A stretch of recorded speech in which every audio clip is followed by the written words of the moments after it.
everyone, my name is Annie Gardner. Welcome to the Worthy Podcast, where we talk about being bold and doing hard things. I'm so excited to have Younessa Barreza on the show and talk about her launch and company. Anyway, so excited to have you here today. Today I have on the show, and I'm very excited about Younessa Barreza.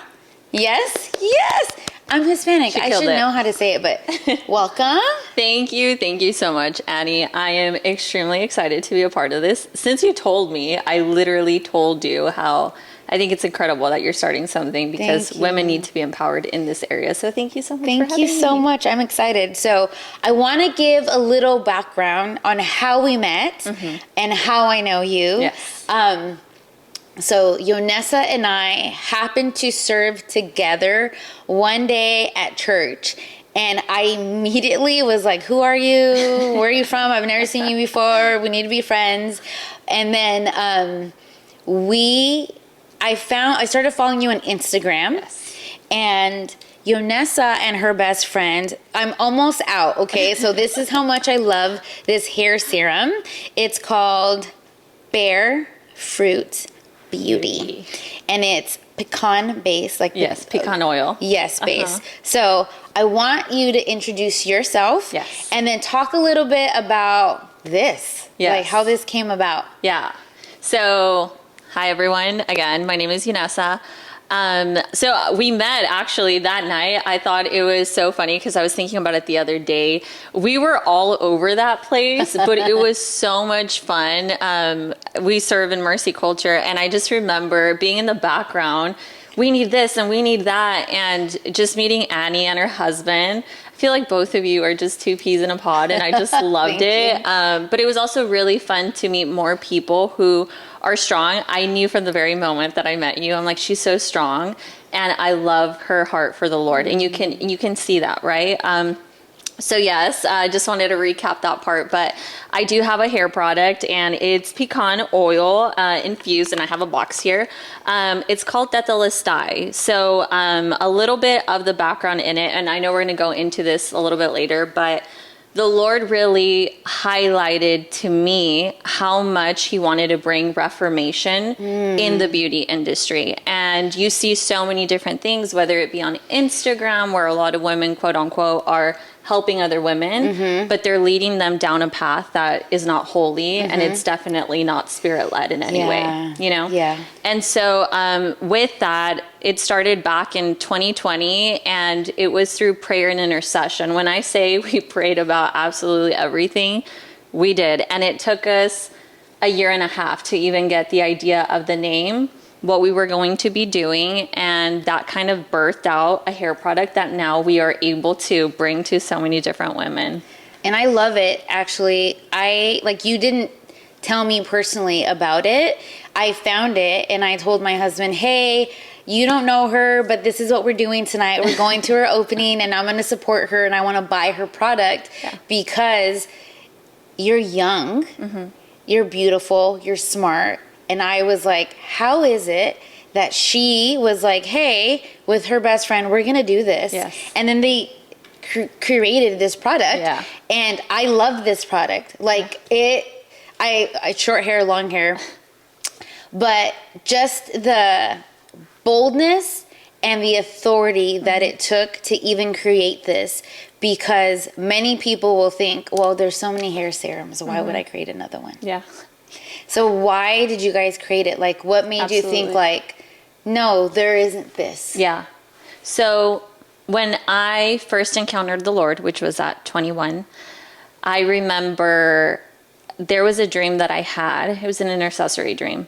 And I grew up in El Paso, Texas, border city to Juarez, Chihuahua. Okay. And so, people always talk about there's so much human trafficking. I lived in the nice part of El Paso, being completely transparent and honest. We didn't see that. So when people would tell me, hey, there's these bad things that are happening, I never saw it. Yeah. We have ranches in Mexico. I just knew that in Mexico, as a woman, you are not by yourself. And so they would always tell me, all these bad things happen. There is so many stories where women get kidnapped and they get killed. But it was because they were by themselves, right?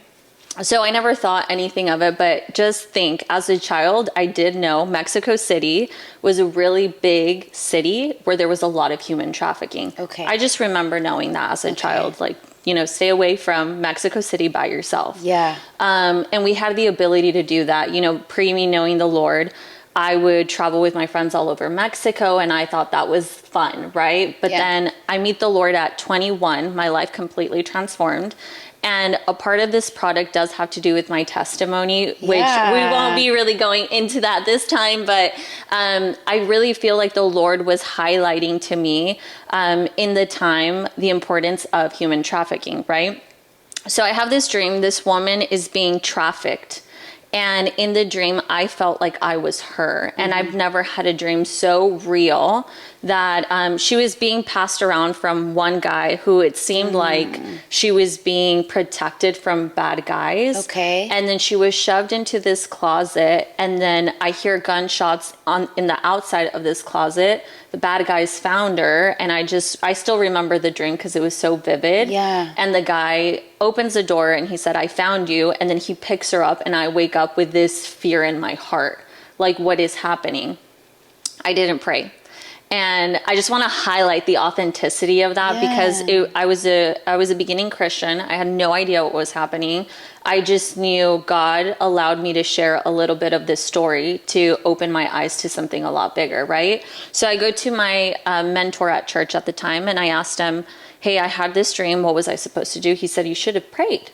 I said, "I didn't." And I remember I started crying because I just felt the heaviness over thinking, this is the one thing I could have possibly done that didn't require a lot, and I didn't do it.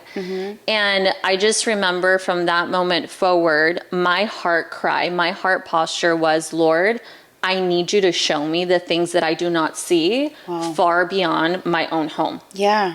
And so I started doing my research. I love research. I am a research girly. And everybody who follows me on Instagram will see that whenever I post something, I just love to do my research. And I will always tell people, do your research, but always hold on to scripture, right? Don't just follow research without backing it up with the Bible.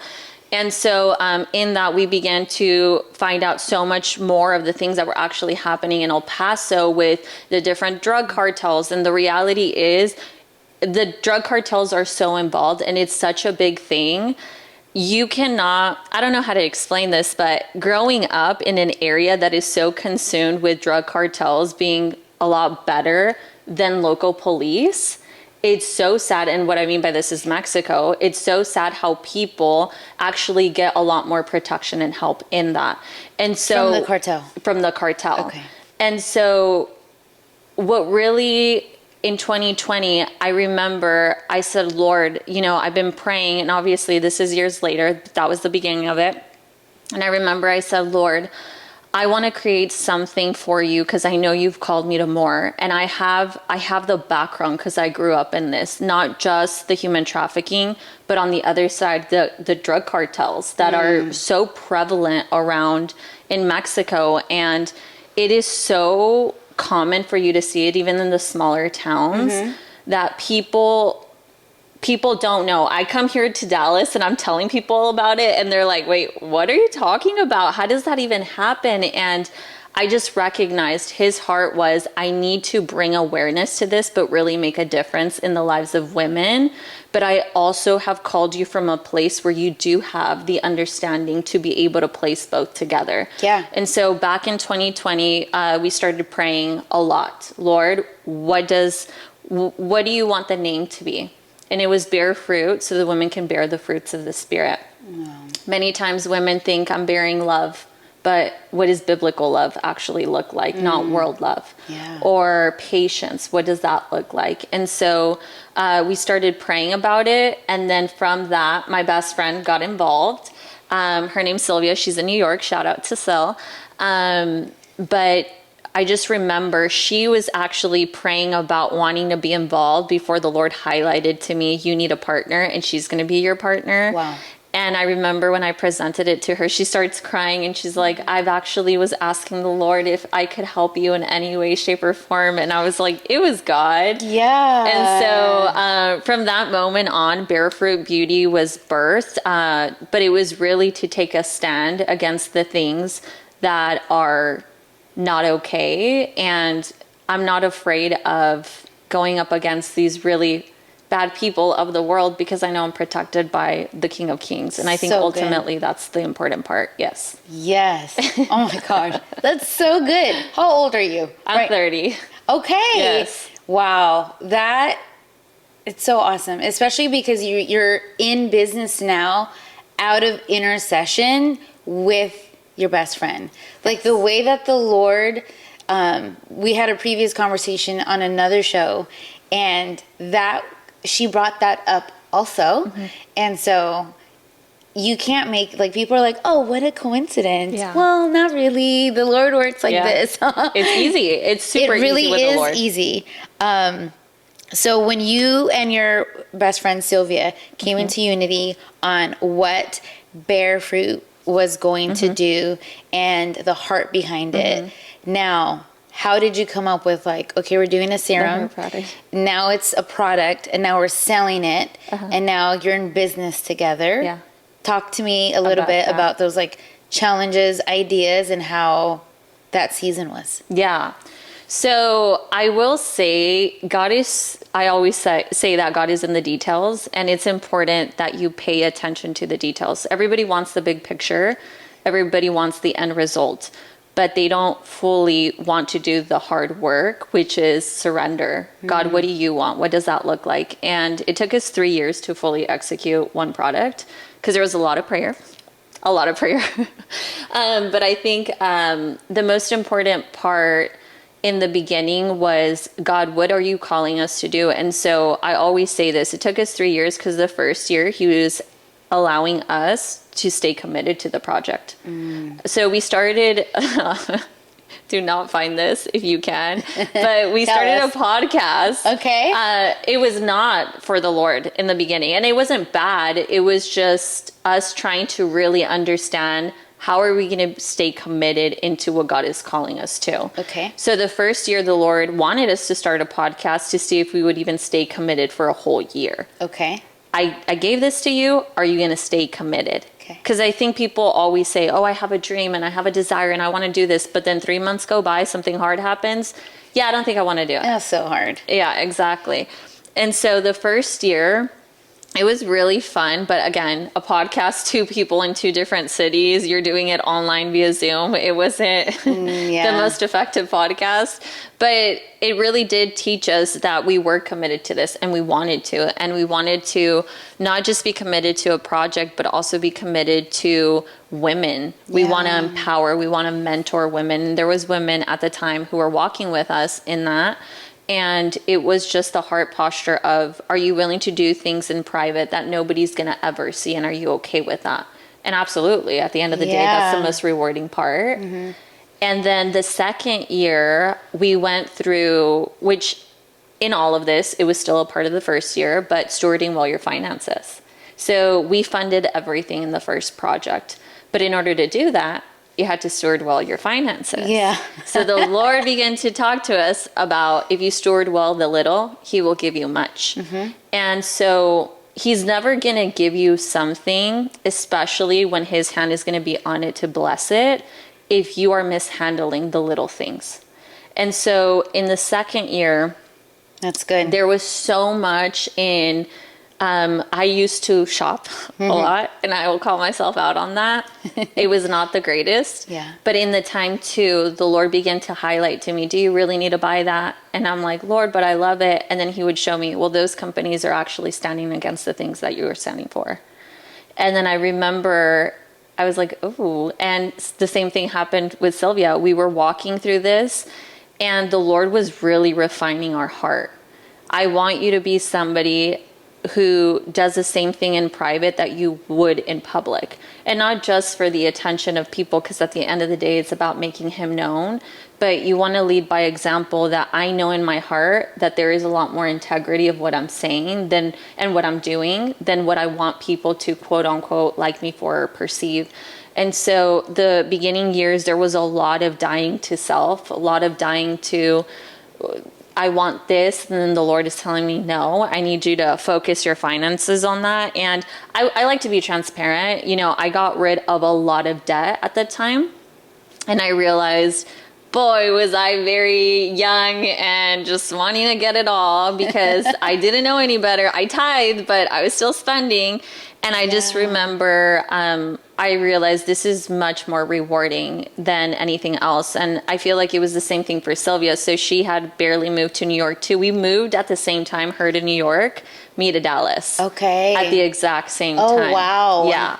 And so we were both going through the exact same things in different ways. And so I feel like God begins to show you the pre-presentation of what he wants you to work on before he releases you to fully execute. Yeah. And so finally, the third year, we really got on, you know, researching, doing everything, and then it's time to launch. And we actually wanted to hold back from launching. Yeah. That November, which was last November when we launched, we just kept going back and forth thinking, you know, I think we could do it till next year, Lord. And then the Lord was like, no, you need to do it now. And we're like, no, I think we need more time. I'm a very confirm to me 7 times before we move. Yeah. And Sylvia just kept telling me, I think it's time. And then the Lord is telling you it's time. And, you know, we got to break off that fear, you know, the fear of man, the fear of, we're going to be another hair serum in the beauty space. And it's going to look the same like every other beauty creation out there. But is it the Lord's? Is it holy? Yeah. Have they been praying? Have they been releasing the heart of God over this place the way that he's been telling us to? And I think at the end, we are right exactly where we are supposed to be. And so that was a little bit about that. That's so good, especially because business-wise, you still have fear of the Lord. Mm-hmm. And I used to preach, the whole premise of Be Bold before I was saved. I was saved in 2019. And it was to be bold, but for women to be empowered out of their own strength. Mm-hmm. And then the Lord corrected me, and I had a conference. I laid it down, and he was like, no, you're wrong.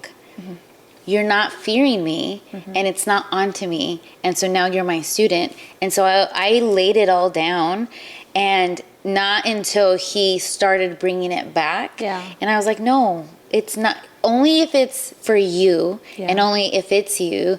But a lot of people, and the lie that the world, and you touched on this, tells women is, no, you can do it. Mm-hmm. You can do it all yourself. And then it leads women into these corrupt and really unhealthy paths that I have found. Mm-hmm.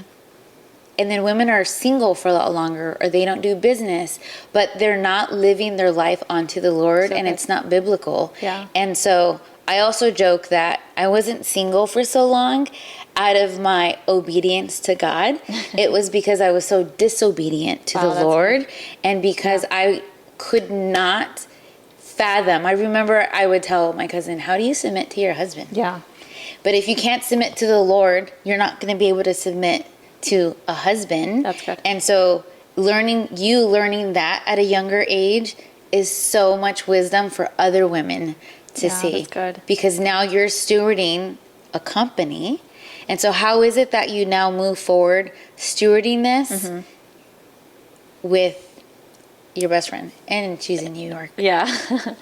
So I think you always have to come back, and this is why I had this, there's a scripture, I always go by this, and it's Joshua 1:9 that says, have I not commanded you, be strong and courageous, do not be afraid, do not be discouraged, for the Lord your God will be with you wherever you go.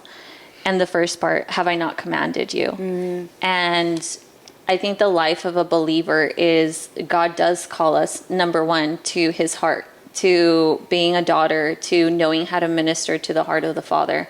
And I I recognize that at a very young age, especially Sylvia. When I say it is the heart of God completely, that's how I know my relationship with God. Not perfect. I've made mistakes, absolutely.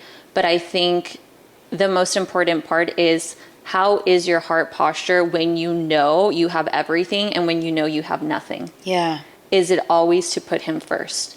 And I think in our current life, where we are going and where God has called us to, is the fact that he's commanded us to do something. And there's been a lot of having to break off fear of man. The Lord has called us into something for the fact that he's confirmed it, whether it be fasting or prayer or by multiple different people, including him to us, or even prophetic words. I think ultimately when you are called to do something, I remember there was one encounter, and I felt like the Lord just reminded me of that. I was in my prayer time, and my business partner and I were having a very difficult time overthinking, how are we really going to do this? Because we're going into $1 billion industry, number one. We are a very small company, and we really have to trust God on putting us out there, because it's not like we have this platform, you know? And I just remember I got into my alone time, and I literally said, Lord, I don't want this. And that was the reality of it, right? My business partner and I too, we just thought, you know, she's living in New York, in a big city where you see so many companies, whether it's big names or just big names as in people, but they're getting stuff done. And so how do you get to that high level to present something so you can get to that high level, right? Not that that's what we wanted, but at the end of the day, you have to grow your company, right? And so we just got so discouraged, and we were praying about it. And I said, Lord, like, I don't want this. And I remember his voice so strong. And he said, if you don't do it, I will get somebody else who will do it.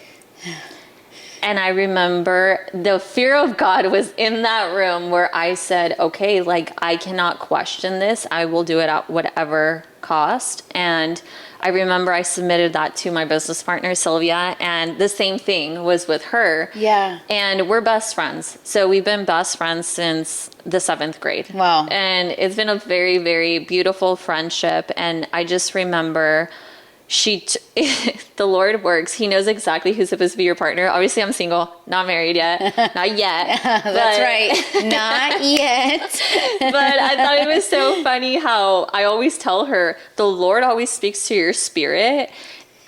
In the same way he'll speak to me. It's like we're one. Yeah. And it's crazy. And I do feel like she's my sister. And so she actually got the exact same thing in her alone time. Wow. And so after that, we realized we're going to do it. We're going to do it at whatever cost. And ultimately, she works in fashion in New York. I work in an investment bank currently.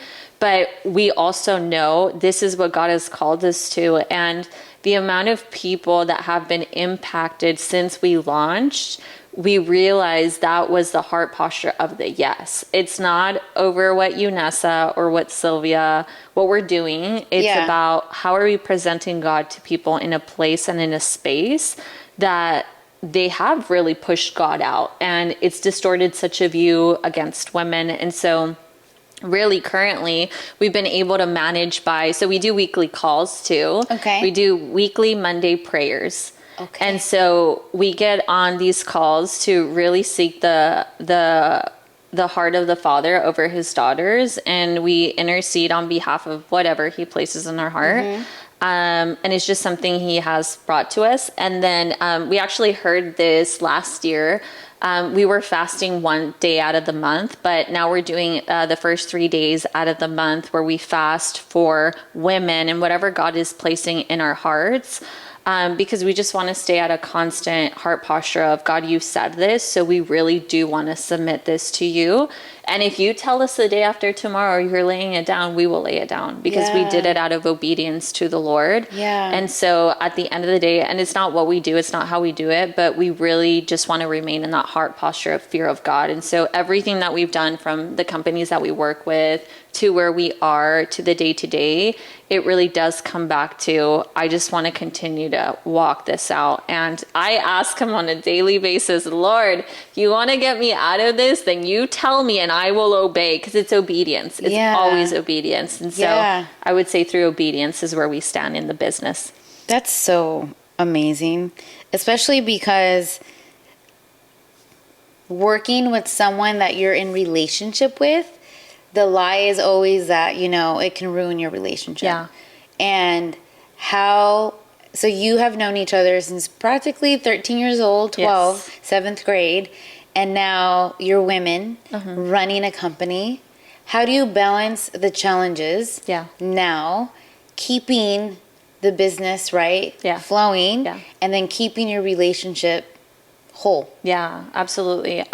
So Sylvia's married. Okay. She has a husband, Chris, and I just is also sharing that we've been praying for her to get pregnant for the past 3 years. Okay.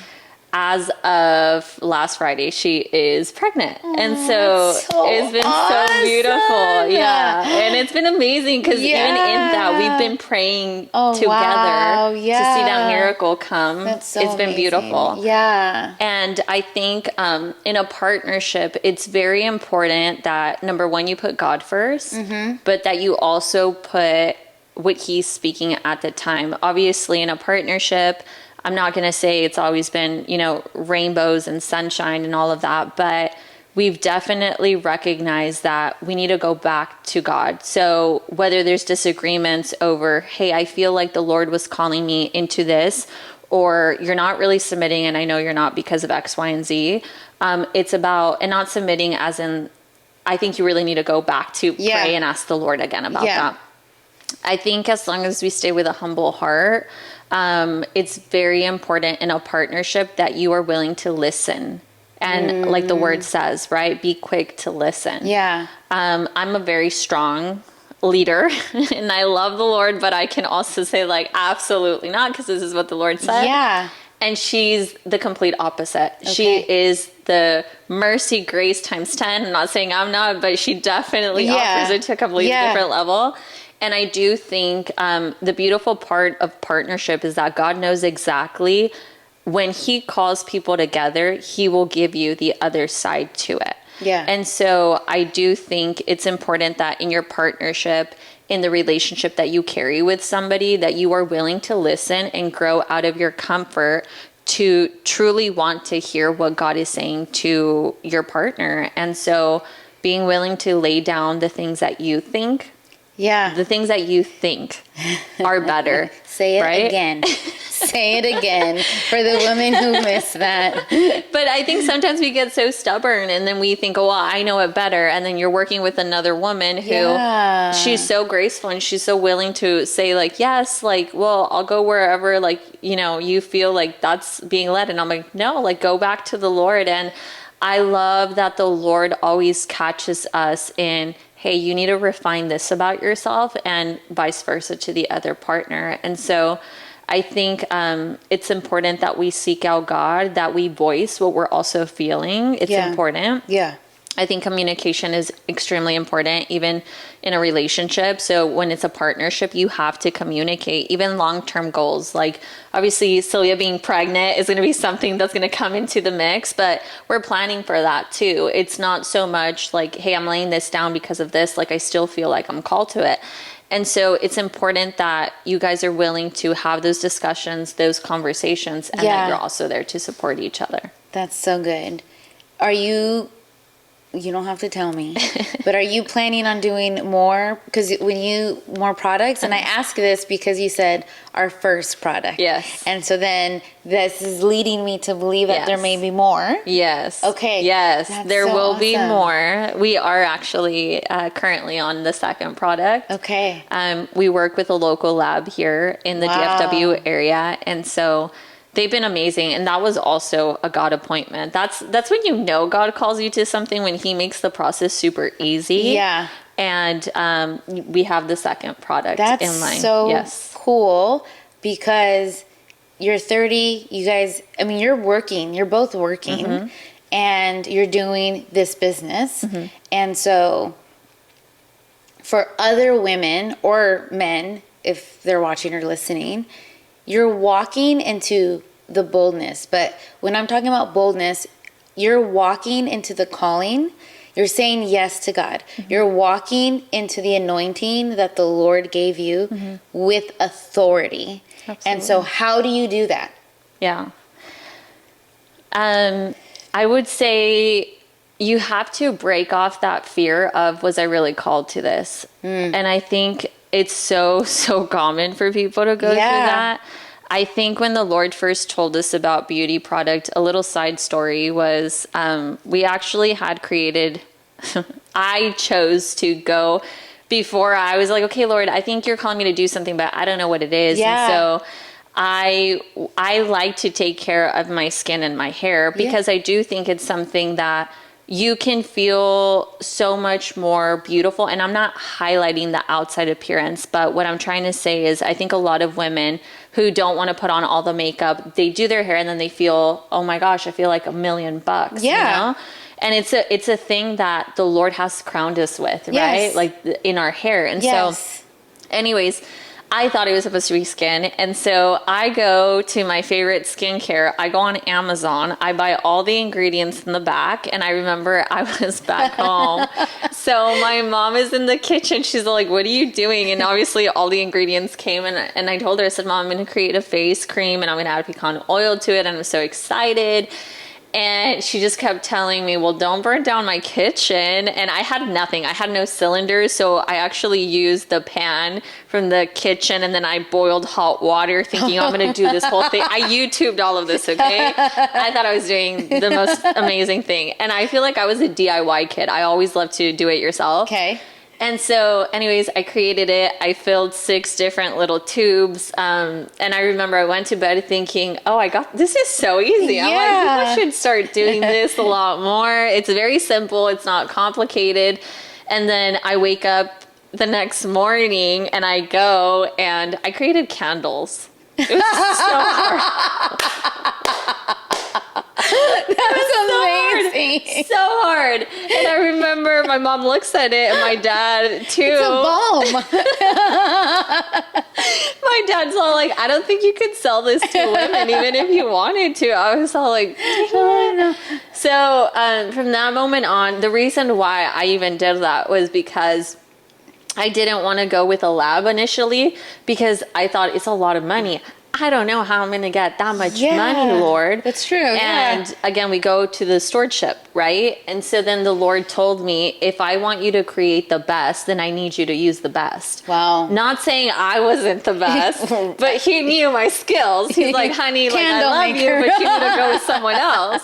And so in that, I realized, you know what? Okay, we're going to have to start scoping it out. And so we actually had initially selected 3 different labs, and we really prayed throughout this process, Lord, which is the lab that you want us to go to?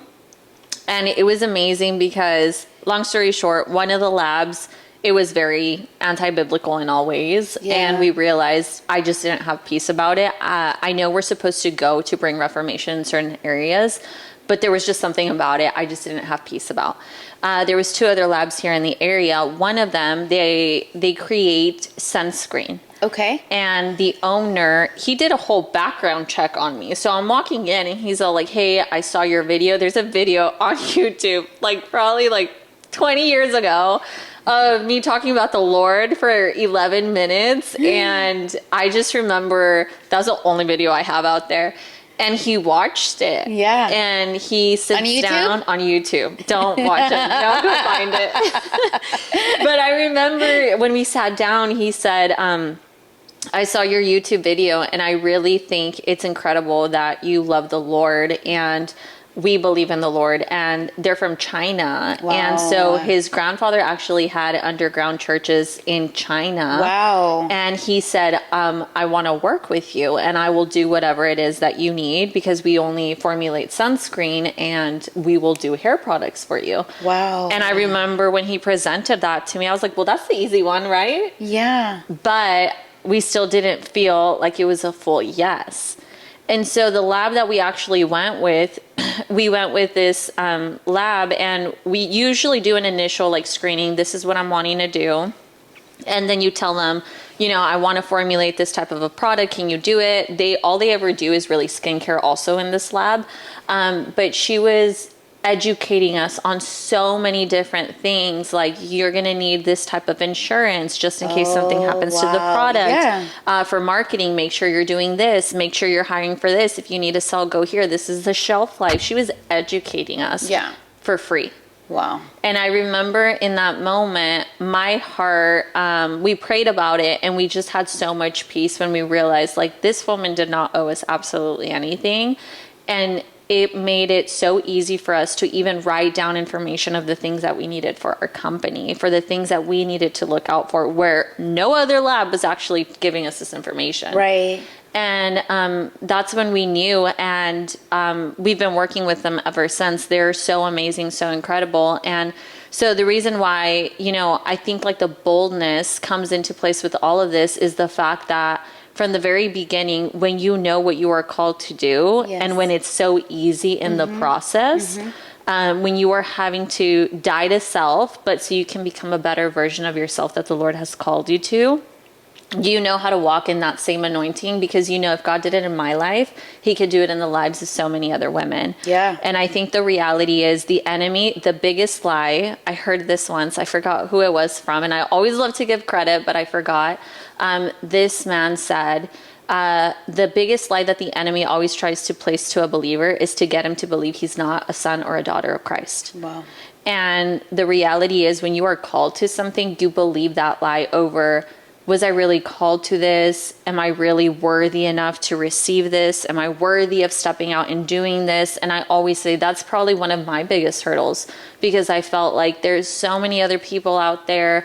How are we supposed to be different? And all these things. And the Lord kept telling me, if I called you to it because you're my daughter, what makes you think I would place you so you can fail? Yeah. And we believe the failure, right? Right. That's why we don't step out. Right. And so I just think the boldness and the anointing of that comes from when you know you are called, and when you know whose daughter you are, you know exactly what you carry into a room and a space. And it's not competitive. It's not about competing against other women. It's not about competing against other ministries. It's about knowing I'm called into this area. You're called into that area. And we can both achieve wherever it is the Lord is calling us to, as long as we know exactly who we are and what we are called to do. So that's where it comes from. That is so good. You articulated that so well, because I feel like when people are listening, they see, right? She's beautiful. She's young. Oh, it must be easy for her. Oh, she probably had money. XYZ. People always assume that it was easy when they see the end product, the success. But no, it really is. It's the mental hurdles, the lies of the enemy that you have to overcome. And you do have to tell on yourself and say, no, devil, get behind me. This is what the Lord called me to do, and I'm doing that. And I know we talked a little bit about this earlier. The world tries to tell women, you don't need anybody or anything. You can just do it all on your own. And I mean, that's where exhaustion comes from. And then people find that they lose themselves. But the way you articulated the boldness and the obedience that you and your business partner have walked through, that's amazing, because it was a lot of prayer and intercession. And so people are probably thinking like, okay, that's her business plan, is like prayer and intercession. Like, give me some practical things. So like, really, practically, if you were younger and doing this again, and you talked about stewarding your finances and tithing, talk a little bit about, okay, practically building a business, you're walking with authority in the anointing that you were told to walk in by the Lord. Now, practically, what does that look like? Yeah. So, and I know people are like, business plans. I do think God is doing something so different in the marketplace, where we really do have to seek him out first. And so I mean, I worked for, really big investment company in the beginning, 2 years. Now I'm in a different one. And I know very, very smart people. Yes. But smart people don't tap into spiritual strategies. So you could be very smart. Yeah. You can have billions of dollars and you still won't have the base foundation of what it is to actually know a relationship with a father, right? That's good. And so I think first and foremost, pray about everything, but practically, we also had to step out, right? So after praying, like, okay, Lord, how are we going to do it? Google became our best friend. Yeah. And Google will help you. Take the time. I think you're going to have to rearrange a lot of different things. If you are somebody who watches Netflix and, you know, you're consistently on back-to-back shows, I won't take it away because honestly, I'm a movie person. I love to watch movies. Yeah. But you also can't overindulge in something and expect a return on your investment. Right. Whatever you are doing laying in bed is exactly what you will end up getting in the end. And so we had to do a lot of research, and I think the first thing is really establishing. So what we had to do is we had to establish our LLC. And so practically that made it like, oh, we're spending money on an LLC, so this is serious. We are the real deal now. Exactly. And it's funny, you get it, and we probably sent that picture to my whole family. We're like, we did it. Yeah. They're like, that's so cute. Like, and then they're like, you still gotta do work. Yeah. But I think doing that first practical step of I'm establishing the business, and then from that point on, it went to obviously selecting the lab. We did pray about the different ingredients we were going to use in the first product, second product, the exact same steps. Awesome. And so from that, we had to also outsource, right? So in a product, right? Whatever type of product, whether it's clothes, whether it's food, you're going to have to find containers. You're going to have to find your branding. What does your branding look like? What are the colors that you do like, those that kind of whatever fits best for what you're trying to do. And so we did a lot of research. I will say, whenever you are stepping out in a business, it's okay for you to have 3-4 options and then narrow it down. Even if you have, I wouldn't go as to say have 10, because I think when you have 10, it's way too many. But at least having more than one option, because I think when somebody just thinks, let me go to that first one, it could look pretty on the outside, but it might not necessarily be the best fit. And so we had 3-4 different options when it came to label companies. We would email each one asking them what is the best sales price. And honestly, again, praying about it, but we would go with the best price. Yeah. And I think it's important. It's also being smart. You're being wise, right? You're being wise about the stewardship over what you are practically outsourcing. And we would reach out to every company. Can you send us samples? What are the samples that you have? And so I think in the whole process of creating the product originally, it was us stepping out, doing a lot of research, but it takes time. And so we had to rearrange, like I said, our days, our weeks. Sometimes it was Friday night, my friends are going out and they're having a fun time. And then the Lord's like, you're doing research for 4 hours. And so I think you have to be okay. And it's for a season too. I want to highlight that you are in the learning season, especially when you're starting a business. You are learning how to become an entrepreneur. You are learning to select the things that you're like, this is going to be my brand. So when the product comes out, this is the product. This is what the Lord has called. And so in the original part of creating it, that's a little bit of the process. Now, practically, so we split half of the products. So half of them are in New York, half are here. Okay. And then we got everything. So we started researching, what do you need? Obviously you need bags when you're going to bring a product. You need anything from the boxes that we have. You need little cards. You need to make sure you have your little stands for when you go sell it. You need to make sure you have your boxes for, shipping, whatever. There was so many things that we had to review and then select. And then from that point on, we're very organized. And I think it's because I get very analytical. We have to make sure we have everything. Sounds like my husband. Hey, but then in the end, now I look back and I'm like, I'm actually not missing anything because I have it all. Yeah, you're prepared. Exactly. You're very prepared. Yeah. And I think it's important. You have to be very prepared. You have to also look at your accounting, like, what website are you using? We love QuickBooks. I'm sure a lot of people love QuickBooks and they use QuickBooks, but I think in the general organization of what that looks like, I had this desk where I also work from home.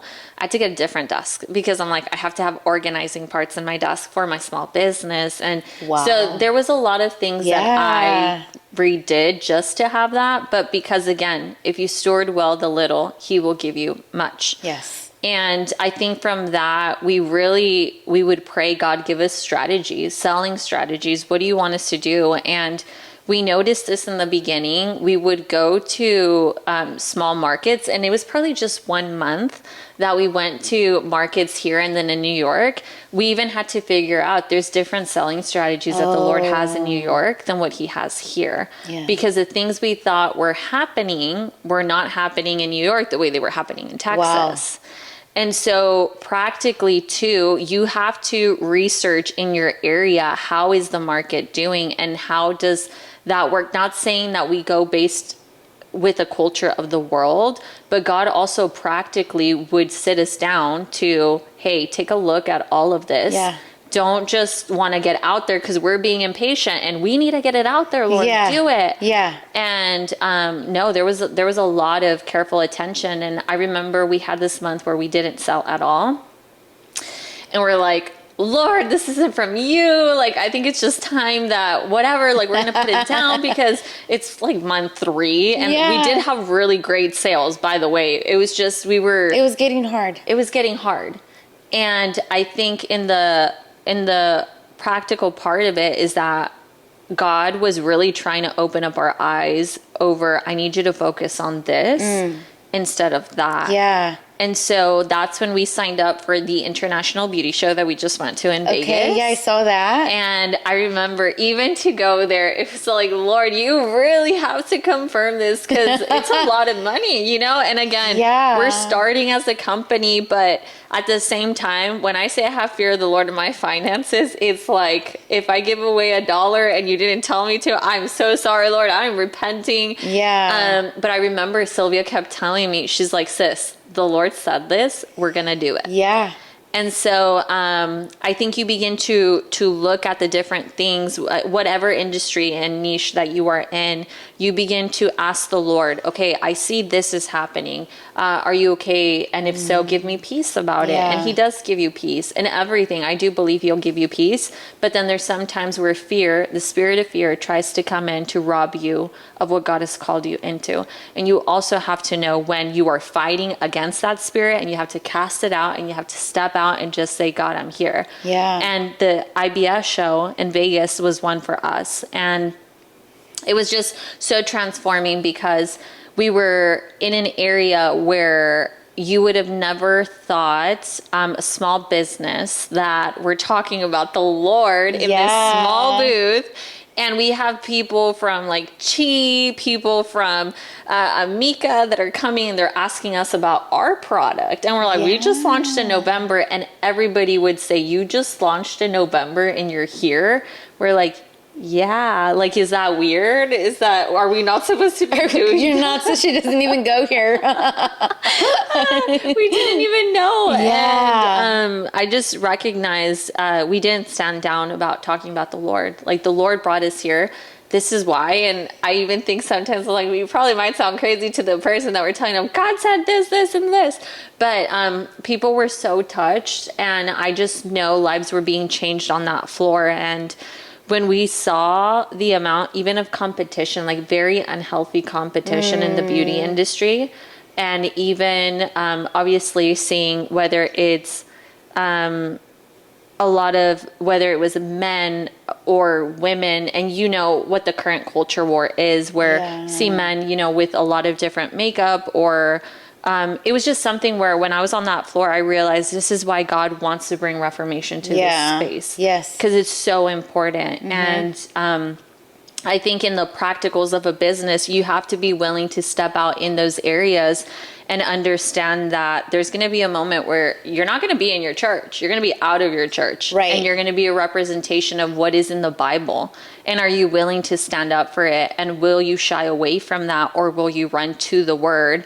And I think people get so afraid over, I don't want people to judge me, and I don't want people to think that I'm hurting them or that I'm saying X, Y, and Z. But I always say this, I necessarily would not want to encourage somebody into hell because I was so afraid of telling them about God. I would much rather offend someone, not saying that I want to do that, but I will. And you get to know the love of the Father and what he's actually called you to, because I could not live with myself if I left and I knew that there was an opportunity and I did not take that. And that's so beautiful. That's so good.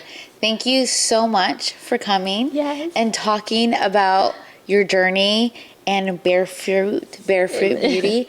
Where can people find you if they want to buy it? Yeah, so you can find us on Instagram. We are at Bare F Beauty. Our website, www.barefruitbeauty.com. I know it's a tongue full.